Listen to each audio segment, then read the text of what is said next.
আমাদের সমাজে ইবলিস সম্পর্কে একটা কথা ব্যাপকভাবে প্রচলিত আছে এবং বিভিন্ন বয়ানেও আমরা এই কথাগুলো শুনে থাকি। সেটা হলো, ইবলিস অভিশপ্ত হওয়ার আগে সে মুআল্লিমুল মালায়েকা তথা ফেরেশতাদের শিক্ষক ছিল।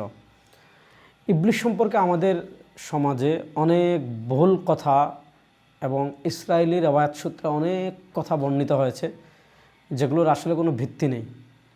তাফসির ইবনে কাসিরে হাফেজ মাদুদ্দিন ইবনে কাসির রাহিমাহুল্লাহ সূরা কাহফের 50 নম্বর আয়াতে ইবলিস সংক্রান্ত যে ইসরায়েলি রওয়ায়াতগুলো রয়েছে সেগুলো সম্পর্কে আলোচনা করেছেন।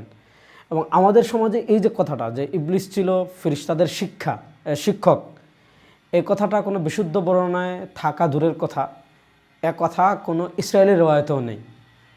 এজন্য ইবলিস থেকে, তার কুমন্ত্রণা থেকে, তার ওয়াসওয়াসাত থেকে, তার খারাপ দিকগুলো থেকে আমরা নিজেকে বাঁচিয়ে রাখার সর্বোচ্চ চেষ্টা করব।